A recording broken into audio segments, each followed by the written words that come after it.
할렐루야. 지난 시간에는 그 우상 숭배 금지라는 제목으로 말씀드렸습니다. 성경은 우리에게 참 많이 우상 숭배하지 말라고 말씀하는데 성도들은 참 자주 우상 숭배한다고 말씀드렸습니다. 하나님께서 하지 말라고 하는 우상 숭배를 왜 성도들은 우상 숭배를 할까? 여러 가지 이유가 있겠지만 저는 지난 시간에 두 가지를 말씀드렸습니다. 첫째는 욕심, 탐욕 때문이다 라고 말씀드렸고, 두 번째는 두려움 때문이다 라고 말씀드렸습니다. 사람의 욕심이 하나님을 위해서 만족감을 얻지 못하고 또 다른 신을 통해서 만족을 얻으려고 하는 그 욕심이 하나님을 놔두고 우상을 따라가게 하고 우상 앞에 무릎 꿇게 하고 우상을 마음에 모시는 삶을 살고 있고, 또 하나는 진짜 두려워할 하나님을 두려워하지 아니하고 세상 것도 두려워하고 염려를 걱정하고 두려워하니까 하나님, 전능하신 하나님을 의지하지 못하고 오직 그분만을 경배하지 못하고 우상을 따라가고 우상 앞에 무릎을 꿇고 우상 앞에 마음을 두고 살아가는 경우들이 생긴다. 그래서 우리는 만족감을 얻고 오직 하나님만을 두려워하며 살자라고 하는 말씀이 지난주 우상 숭배 금지라는 제목의 설교의 요약이었습니다. 오늘은 한 얼굴 두 결과 제목으로 말씀드립니다. 한 얼굴 두 결과가 무슨 의미인지는 설교를 듣다 보면 이해가 될 것입니다. 제가 그 시골에 살았을 때 보면 그 집에서 병아리를 봄에 부화할 때가 있었습니다. 지금 저는 인위적으로 전기로 온도를 맞춰서 병아리를 부화하는 게 아니고 암탉이 달걀을 품고 있으면 21일 정도 되면 병아리들이 부화되어서 나오죠. 암탉이 병아리를 부화하기 위해서 계란을 품고 계속 밤낮으로 품고 있습니다. 그리고 암탉이 너무 배가 고프면 잠깐 나와서 얼른 모이 좀 주워 먹고 물 몇 모금 마시고 다시 들어가서 밤낮 계란을 품죠. 그리고 일정 시간이 지나면 병아리들이 삐약삐약하고 엄마 품속에서 기어 나옵니다. 그리고 병아리가 다 부화되면 암탉은 병아리를 이끌고 마당을 거니게 되어주죠. 그러면 노란 병아리들이 삐약삐약하면서 엄마 뒤를 덜덜덜 따라가죠. 지금 보면 참 그게 예쁜 모습이었고 신비한 모습이었고 지금 보면 참 그 아름다운 광경이었었어요. 그때는 뭐 흔히 있었던 일 중에 하나였지만, 여러분 만약에 지금 어디 갔는데 암탉이 앞에 가고 병아리 몇 마리가 삐약삐약 하고 뒤에 따라가면 여러분들 그것을 보고 휙 지나가겠어요? 아니면 천천히 쳐다보겠어요? 사진을 찍겠어요? 안 찍겠어요? 사진을 수없이 찍고 동영상도 찍고 그리고 친구들한테 보여주고 막 그럴 겁니다. 굉장히 신비한 모습이었던 것이죠. 근데 이제 암탉이 계란을 품고 일정 시간이 되면 부화가 되어서 나오는데 병아리가 나오는데 그 중에 꼭 부화되지 않는 그 계란이 몇 개 있습니다. 그러니까 암탉이 품었는데 부화되지 않는 계란은 먹을 수가 없죠. 그러니까 먹을 수가 없어서 갖다 버려야 합니다. 그러니까 저희 어머니가 이제 갖다 버려라 하죠. 갖다 버리면 집 근처에 이렇게 담이라든지 그 근처에 버릴 수가 없죠. 왜냐하면 그 계란은 썩은 것이 문제가 아니라 냄새가 너무 많이 나요. 그러니까 멀리 있는 개울가에 갖다 버리고도 개울가에 갖다 버리는데 그냥 버리면 또 깨지니까 냄새가 너무 배니까 멀리 이렇게 던집니다. 그만큼 썩은 냄새가 나는 것이죠. 그래서 제가 지금 무슨 말씀하고 싶냐면 똑같은 계란이고 똑같은 한 마리 암탉이 계란을 품었는데 어떤 계란은 예쁜 병아리가 되어서 삐약삐약 그리고 나오고 어떤 계란은 썩어서 냄새가 진동을 하더라 하는 것이죠. 그러니까 설교를 하면서 갑자기 부활절도 아닌데 갑자기 계란 이야기 하느냐 하면 에레미야 21장 10절을 제가 읽었을 때 문득 어렸을 때 봤던 그 암탉이 계란을 부화시키는 그 모습, 그래서 마당을 거니고 있는 그 모습이 생각났기 때문에 그렇습니다.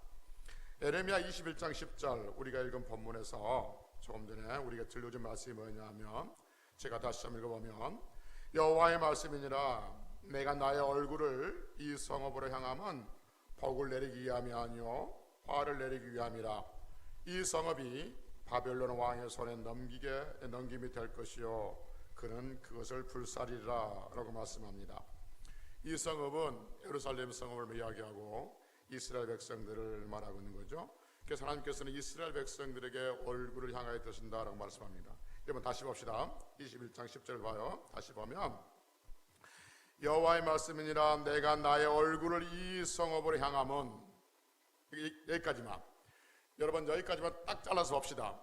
하나님께서 하나님의 얼굴을 이스라엘 백성들을 향하여 드신답니다. 그러면 여기까지 잘라서 보면 이스라엘 백성들의 마음속에 하나님께서 자신들에게 얼굴을 비춰주신다 할 때 잘라서 보면은 축복을 기대하겠습니까? 저주를 기대하겠습니까? 당연히 축복을 기대하죠. 이렇게 딱 잘라서 보면. 왜 그러냐 하면, 조금 전에 우리가 읽었던 민수기 6장 24절부터 26절까지 보면 그 유명한 축복의 말씀을 우리가 들려주죠. 24절, 여호와는 내게 복을 주시고 너를 지키시기를 원하시며, 25절, 여호와는 그 얼굴을 내게 비추사 은혜 베푸시기를 원하며, 여호와는 그 얼굴을 내게로 향하여 드사 평강 주시기를 원한다, 이렇게 말합니다. 그러니까 하나님께서 민수기 6장 24절과 25절 26절에 보면 하나님께서 우리에게 얼굴을 비춰주시면서 복을 주신다는 것이죠. 복을 주시는데 어떤 복을 주시냐면 은혜를 주시고 평강을 주신다라고 말합니다. 그러니까 하나님께서 얼굴을 비춰주신다라고 했을 때 당연히 뭐가 나오냐면 축복을 기대할 수 있을 것이라 하는 것이죠. 그래서 하나님께서 얼굴을 비춰주시면 은혜를 주시고 평강을 주신다 하는 것이죠. 그래서 하나님께서 우리에게 얼굴을 비춰주시면 평강을 주시고 은혜를 주시는데, 성경은 반대로 우리에게 이야기하기를 하나님께서 우리에게 얼굴을 돌리시면, 하나님께서 우리에게 얼굴을 돌리시면 진노의 대상이다, 이렇게 말씀하고 있는 거죠.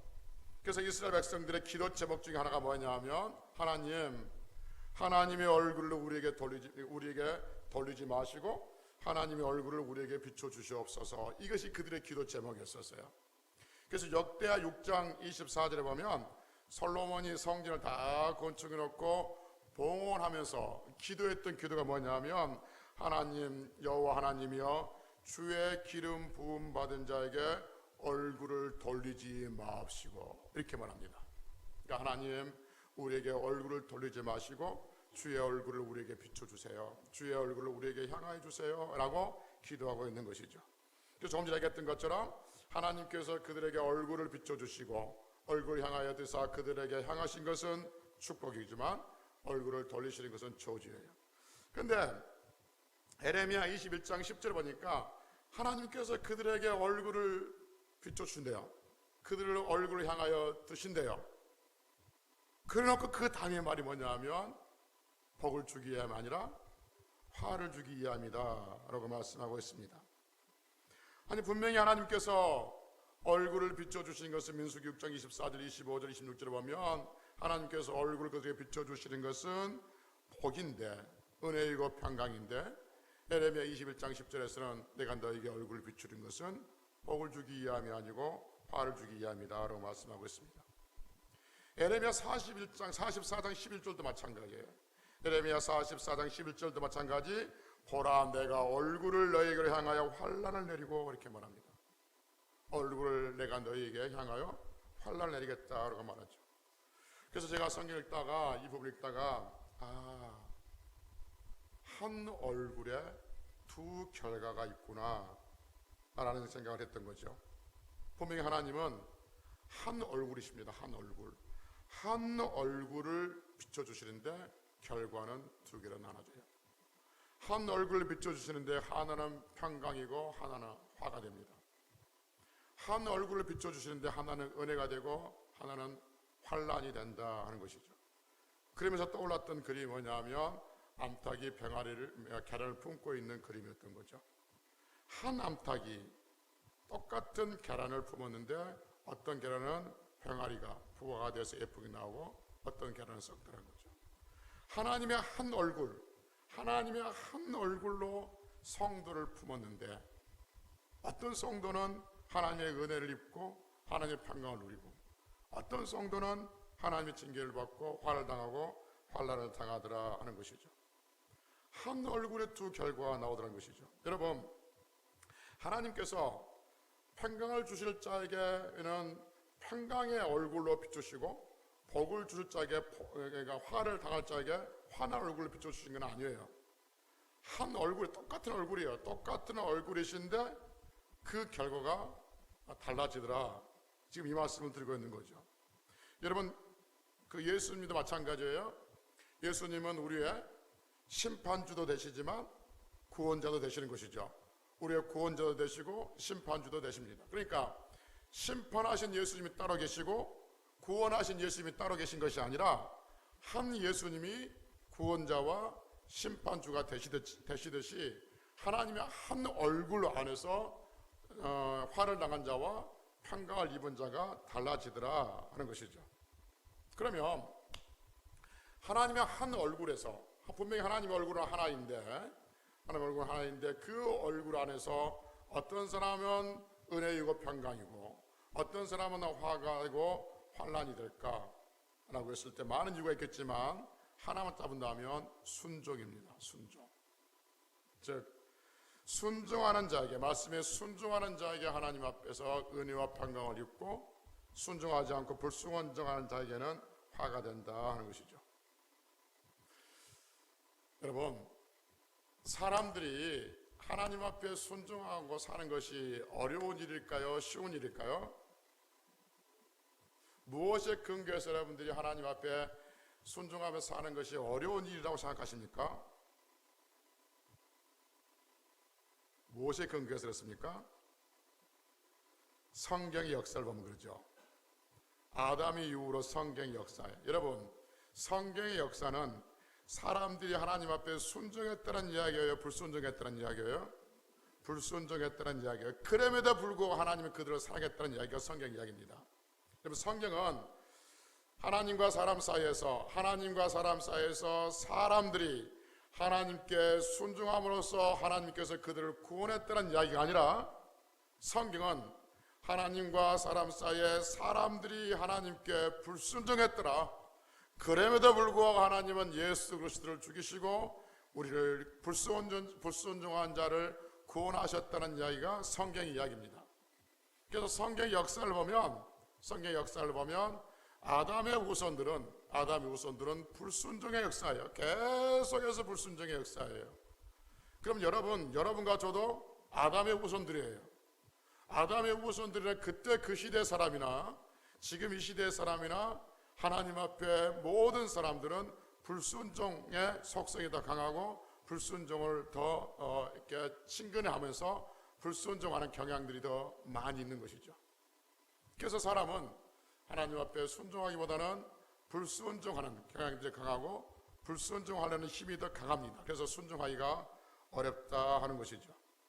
그래서 성경에 보면 수많은 불순종의 사람들의 이야기를 우리가 들려줍니다. 그리고 수많은 불순종의 환경들을 우리에게 들려주고 있죠. 이제 그 중에서 우리가 오늘 불순종의 사람들, 세 사람 보고 그 이유를 우리가 보려고 하는데, 첫째는 아담과 하와의 불순종입니다. 아담과 하와의 불순종의 이유가 무엇인가?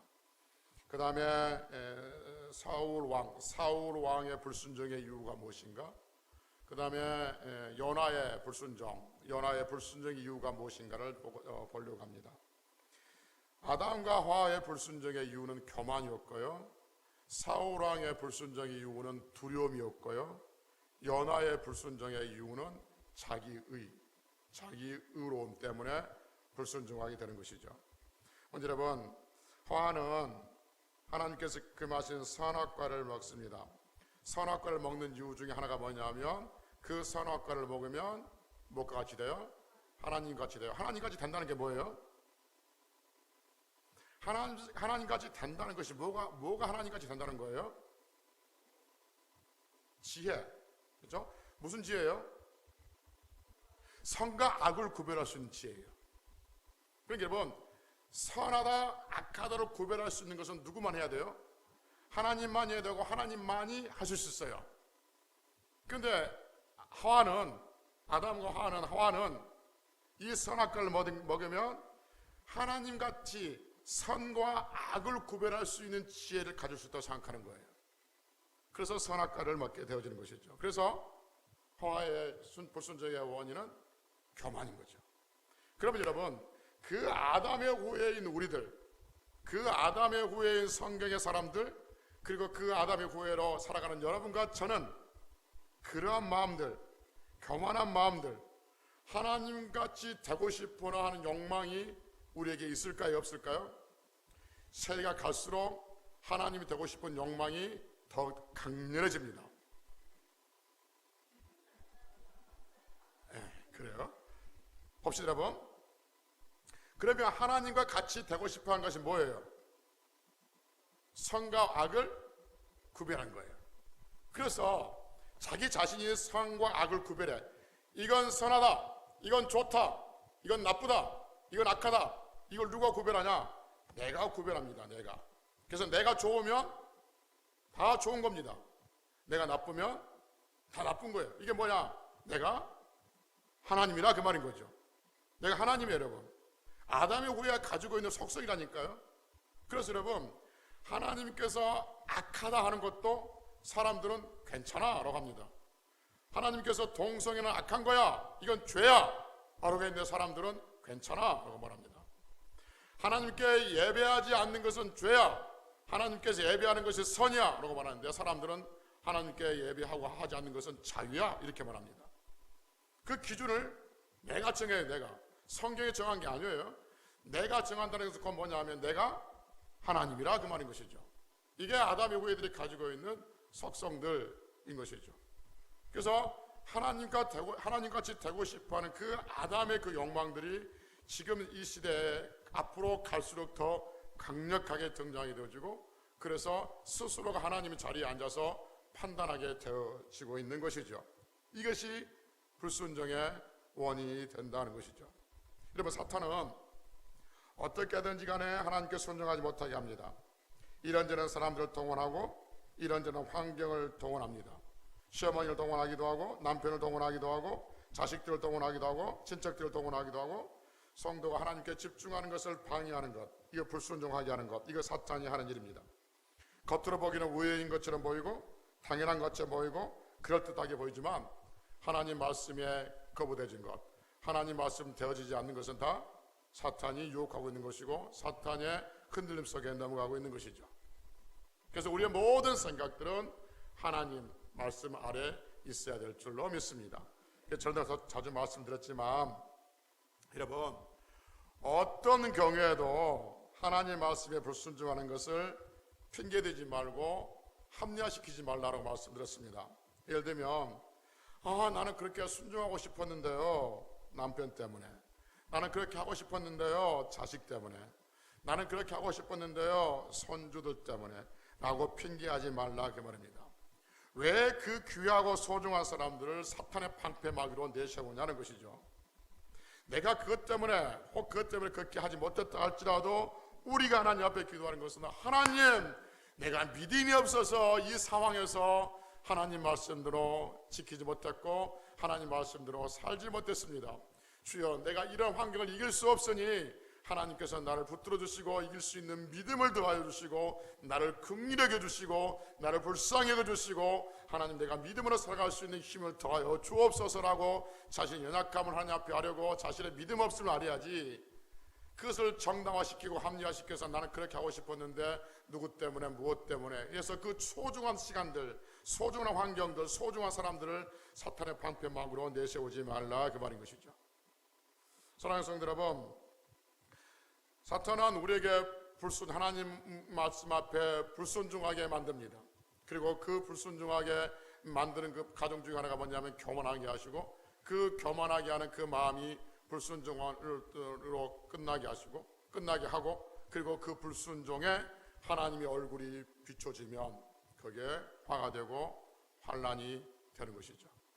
그래서 어떤 가운데서 어떤 상황 속에도 우리가 하나님 말씀에 순종하며 살아가고, 순종하지 못한 부분들 분명히 있지 않겠습니까? 연약한 우리들이기 때문에 순종하지 못한 부분이라면 정말 그 부분들을 가지고 기도하고, 이 순종하지 못한 부분이 반복되어서 내 삶 속에 드러나지 않도록, 하나님, 지금은 내가 순종할 수 없지만, 순종 못했지만 다음에 이런 일이 또 생기면 내가 순종할 수 있는 믿음을 주옵소서라고 기도할 수 있는 성들이 되시기를 주의 이름으로 축복합니다. 두 번째, 사울의 경우를 보면 사울은 왜 불순종했냐 하면 두려워했기 때문에 불순종했다라고 말합니다. 하나님께서 사울에게 아말렉 족속을 치라고 그러잖아요. 근데 사무엘이 물어요. 왜 하나님께서 아말렉 족속을 치라고 했더니 다 죽이라고 했는데 불순종했냐고 물으니까 사울이 사무엘에게 사무엘상 15장 24절에 보면 뭐라고 했냐면 백성을 두려워했기 때문이다 이렇게 말하고 있습니다. 여러분, 사울은 백성들이 자신을 떠난, 군사들이 자신을 떠난 것이 두려웠어요. 그래서 하나님 말씀에 불순종해서 자기 스스로가 하나님 앞에 제사를 드리는 것이죠. 두려워할 하나님을 두려워하지 아니하고 사람을 두려워하니까 하나님 말씀에 불순종하게 됩니다. 여러분, 어찌 사람뿐이겠습니까? 환경도 마찬가지고 질병도 마찬가지입니다. 두려워해야 할 하나님을 두려워하지 아니하면 환경을 두려워하고 질병을 두려워하고, 그리고 그 두려움은 하나님께 불순종으로 나가게 합니다. 그리고 그 불순종에 하나님의 얼굴이 비춰지면 화가 되고 환란이 되어지는 거죠. 여러분, 자주 말씀드렸지만 성경은 한 번도 우리에게 어떤 사람을 두려워하라든지 어떤 환경을 두려워하라든지 어떤 질병을 두려워하라고 말한 적은 없습니다. 성경은 두려워할 대상 오직 하나님 한 분뿐이라고 성경은 오늘 우리에게 말씀해 주고 있습니다. 성도가 하나님을 두려워하지 아니하고 다른 것을 두려워하면 반드시 거기에 사탄이 치고 들어옵니다. 그리고 그 결과에 불순종을 가져오게 만들어준 것이죠. 사도행전 5장 29절에 보면 베드로를 비롯한 사도들의 이야기를 우리에게 들려줘요. 사도들을 사람들이 잡아서 감옥에 가둔단 말이에요. 그러면서 사도들을 감옥에 가두면서 사람들이 종교 지도자들, 국가의 지도자들이겠죠. 그 지도자들이 뭐라고 하냐면 예수의 이름으로, 예수의 이름으로 사람들을 가르치지 말라라고 말합니다. 그러니까 베드로가 사도행전 5장 29절에 보면 뭐라고 하냐면 사람보다 하나님께 순종하는 것이 마땅하니라 이렇게 말합니다. 지금이야 그래 그 말을 왜 못해? 라고 할 수 있을지 모르겠지만 이 당시 사회적인 분위기로 보면 이렇게 말한 것은 곧 목숨을 내놓는 일입니다. 왜냐하면 여러분, 당시에 그 예수 믿는 사람들을 그때 당시 유대인들이 얼마나 감정적으로 대하는 것이 그게 다랬냐, 미워한 것이 그게 다랬냐 하면, 다를 수밖에 없었냐 하면, 여러분, 사람들이 예수님을 구원자가 아니라고, 예수님을 사회 혼란시킨 존재라고, 신성 모독한 자라고 십자가에 못 박혀 죽였습니다. 그러면 지도자의 입장에서는 예수님의 이름이 그 사회에서 점점점 사라지고 희미해져야 돼요. 예수님 이름이 왕성해져야 돼요. 점점점 사라져야 돼요.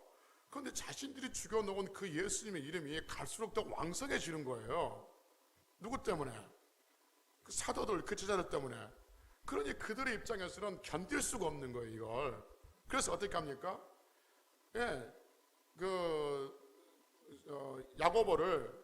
사도 야고보를 공개 처형을 해버려요. 그리고 스데반을 돌로 던져 죽여요. 그러니까 이런 이런 극적인 어떤 아주 극에 달아져 있는 이 미움의 감정들 있단 말이에요. 공개적으로 죽음을 당하는 상황에서, 이 상황에서 너희들 예수 이름을 전하지 마라, 예수 이름을 가르치지 말라라고 하니까 베드로 뭐냐 하면 사람보다 하나님께 순종하는 것이 마땅하다 이렇게 말하는 거죠. 죽여라 이 말인 거죠. 하겠다 그렇게 말하고 있는 것이죠. 왜 그랬을까? 왜 사도들은 그 죽음의 공포 속에 죽을 수 있는 그 험악한 사회 분위기 속에서 하나님 말씀에 순종하겠다고 했을까? 하나님을 두려워하고 사람들을 두려워하지 않았기 때문에 그렇습니다. 그래서 거기에 두려움이 없었고, 두려움이 없었기 때문에 불순종이 자라지 않았었고, 불순종이 자라지 않아서 그들에게 하나님께서 얼굴을 비칠 때 그들에게 앞으로 모든 사역들이 평강으로 또 승리하게 되어주고 하나님을 향해서 순교하는 길로 나아가게 되는 줄로 믿습니다. 그래서 이들에게 순종하는 이들에게 하나님의 얼굴이 비춰질 때 그들의 그 사역에 복이 있었던 것을 우리는 알게 되어지는 것이죠. 요나를 봅시다. 요나는 불순종의 대명사이지 않습니까? 근데 요나가 하나님 앞에 불순종합니다. 하나님의 불순종한 이유가 뭐냐면 요나는 자기 생각과 하나님의 생각이 다르다는 거예요. 요나의 생각은 뭐냐면 니느웨가 망하는 것이었습니다. 하나님은 뭐예요? 니느웨가 망하지 않는 거예요. 요나는 믿고 있었어요. 알고 있었어요. 내가 가서 니느웨에다가 복음을 전하면 아수르에서 니느웨라는 것에 복음을 전하면 하나님 분명히 은혜를 베푸셔서 그 나라를 망하지 않게 하실 것이다. 그런 것을 요나는 알고 있고 믿고 있었어요. 실제로 이제 큰 물고기 뱃속에 들어가서 수놓는 다 오고 난 다음에 니느웨에 가서 복음을 전하니까 그 사람들이 다 회개하고 돌아버려요. 그래서 정말 자신들의 생각, 요나 생각처럼 하나님께서 그 땅을 멸망시키지 않는 거예요. 요나는 자기의 원수의 아수르가 멸망당한 것을 원하고 있는 거죠. 그래서 요나는 자기의 생각과 하나님의 생각이 다르다는 것을 알고 하나님 말씀에 불순종합니다. 하나님 뜻을 몰라서 불순종한 게 아니에요. 요나는 하나님의 뜻을 알았기 때문에 또 알고 있으면서도 불순종해요. 여러분, 이 땅에 살고 있는 성도들, 이 땅에 살고 있는 여러분과 저, 하나님을 믿고 있고 하나님 말씀을 듣고 있는 여러분과 제가 불순종하는 것은 하나님의 뜻을 몰라서가 아니에요. 하나님의 말씀을 몰라서가 아닙니다. 단지 내 생각과 다른 거예요. 내 생각과 달라서 우리는 하나님 말씀에 불순종하는 경우들이 얼마나 많은지 몰라요. 몰라서 불순종하는 것, 하나님께서 은혜 베푸시고 하나님께서 가르쳐 주시고 성령께서 깨닫게 하시면 얼마든지 순종의 길로 돌아올 수 있어요. 그런데 알면서도 불순종한 건 이건 답이 없어요. 어느 식당에 갔더니 이런 말을 적어놨더라고요. 자는 사람은 깨울 수 있지만 자는 척하는 사람은 깨울 수 없다. 내가 너무 좋아가지고 그 같이 식사하는 권사님한테 저건 좀 사진 찍으라고 좀 적어주라고 그렇게 했어요. 여러분, 자는 사람은 깨울 수 있답니다. 근데 자는 척하는 사람은 깨울 수 없답니다. 이해가 되십니까? 내가 좀 자는 척하고 있어. 다 들어. 깨우고 있어. 나 일어나기 싫어. 그러면 안 일어납니다. 근데 잠자는 사람은요. 일어나! 벌떡 일어나죠. 근데 자는 척하고 있으면 아무리 두드려 깨우려도 안 일어납니다. 여러분, 하나님 말씀을 모르는 사람들이 틀렸어. 하나님 말씀이 이거야. 가르치면 그래요? 라고 깨어납니다. 그리고 그 말씀에 순종합니다. 하나님 말씀 알아. 들었어. 한두 번 듣는 게 아니야, 그 설교. 그리고 한두 번 내가 그 말씀 들어본 건 아니야. 알아. 그런데 거기에 대해서 자꾸 이야기해. 그러면 그들이 돌아올까요? 아니요. 못 들은 척합니다. 안 들은 척합니다. 자는 사람을 깨울 수 있지만 자는 척하는 사람에게는 아무리 깨워도 자는 척합니다. 안 일어납니다. 이것이 우리들 아닐까요? 알고 있어요. 요나가 하나님 말씀을 모르는 게 알아요. 모르는 게 아니에요. 알고 있어요. 그럼에도 불구하고 불순종해요. 성도들이 하나님 말씀을 모르는 게 아니에요. 알아요. 기가 막히게 알아요. 다 알아요. 단지 모른 척 할 뿐이고 안 들은 척 할 뿐이고 그냥 나와 상관없는 척 할 뿐이에요. 그것이 어디로 가냐? 불순종으로 갑니다. 그 불순종이 하나님의 얼굴이 비춰지면 그 불순종은 결국 우리가 하나님 앞에 축복을 받지 못하는 것이죠. 여러분, 오늘 성경은 고린도후서 10장 5절에서 말씀하시기를 하나님 아는 것을 대적하여 높아진 것을 다 무너뜨리고 모든 생각을 사로잡아 그리스도에게 복종하게 하니라고 말합니다. 이건 무슨 말이냐면 우리의 어떤 생각도 하나님 말씀 앞에 다 사로잡아야 하는 거죠. 하나님 말씀 아래 두어야 한다는 것이죠. 이것이 내가 아무리 지금 상황에서 정당한 상황처럼 보이고 아무리 상황에서 내가 옳은 상황처럼 보인다 할지라도, 내가 어쩔 수 없이 이것을 행할 수밖에 없다 할지라도 하나님 말씀 안에 이것을 판단해야 되지, 내 상황과 내 형편과 내 위치와 내 어떤 감정과 내 어떤 것을 가지고 하나님 말씀을 판단해서는 안 된다, 그 말인 것이죠. 사랑하는 성도 여러분, 우리들 중에는 순종하는 성도가 있고 어떤 성도는 불순종하는 성도들이 있습니다.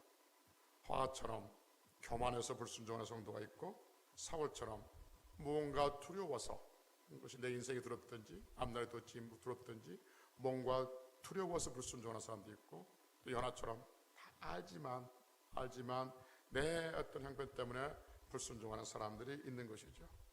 그러한 성도들에게 하나님의 얼굴이 비춰질 때 어떻게 될 것인가를 우리는 성경을 통해서 알게 되어집니다. 중요한 게 뭐냐면 여러분, 하나님은 순종하는 사람이나 순종하지 않는 사람에게나 하나님의 얼굴이 비춰진다는 사실입니다. 순종하지 않는 사람들에게 하나님의 얼굴이 비춰지지 않으면 차라리 소망이 있습니다. 여러분, 암탉이 부화되지 못할 계란을 품지 않으면 그 계란은 사람들의 식탁에 후라이라도 올라갈 소망이 있는 거예요. 그런데 그 암탉이 그 계란을 품어버리면 그 계란은 썩어져 갑니다. 여러분, 하나님 앞에 하나님 앞에 순종하는 자와 불순종하는 자가 있는데, 불순종하는 자를 하나님께서 얼굴 비추지 않고 품지 않으면 오히려 그 불순종하는 소망이 있을지 몰라요. 그러나 성경은 순종하는 자와 불순종하는 자를 다 품고 계십니다. 그리고 순종하는 자에게는 은혜가 되고 평강이 되고, 불순종하는 자에게는 화가 되고 환난이 된다라고 말씀하고 있습니다. 이 말씀을 좀 더 확대시켜서 이야기하면 하나님은 믿는 자와 믿지 않는 자를 다 품고 계십니다. 할렐루야. 그래서 마태복음 5장 45절에 보면 하나님은 그 해를 선인과 악인에게 비추시며 비를 의로운 자와 불의한 자에게 내려준다, 이렇게 말씀하고 있습니다. 그래서 하나님은 선한 사람이나 악한 사람이나 의로운 사람이나 불의한 사람이나 다 햇빛을 비춰주시고 비를 내려주신다 라고 말씀하고 있는 것이죠. 그러나 그 결과 모든 사람들에게 햇빛 주시고 비를 주시지만 믿는 자와 믿지 않는 자의 차이는 천국과 지옥의 차이인 것을 우리는 알고 있습니다.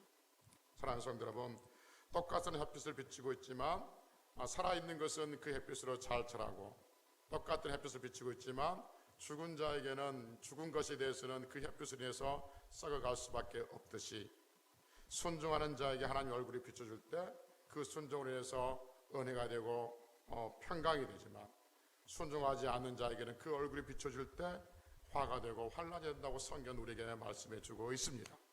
그래서 민수기 6장 24절에서는 하나님의 얼굴을 내게로 비추사 평강 주시길 원하고, 하나님이 내 얼굴을 그에게로 향하여 드사 은혜 주시기 원한다고 말씀하고 있지만, 예레미야 21장 10절에서는 하나님께서 얼굴을 내게로 향하여 드신 것은 복을 주시기 함이 아니라 화를 주기 위함이다 라고 말씀하고 있는 것이죠.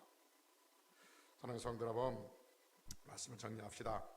하나님은 하나님의 한 얼굴을 우리에게 비춰주십니다. 그런데 그 중에 하나님 말씀에 순종하는 성도가 있고 이런저런 이유로 불순종하는 성도들이 있습니다.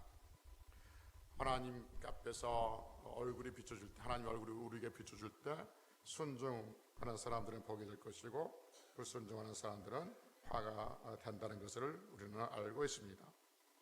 오늘 이런저런 말씀드렸습니다. 하나님 말씀에 순종합시다 라고 말씀드렸습니다. 그래서 하나님의 얼굴이 우리에게 비춰질 때 그 순종으로 인해서 평강과 은혜가 충만한 인생으로 만들어 가시기를 주의 이름으로 축복합니다. 하나님의 얼굴이 우리에게 비춰질 때 우리의 불순종으로 환난이 있거나 화가 있어서는 안 됩니다.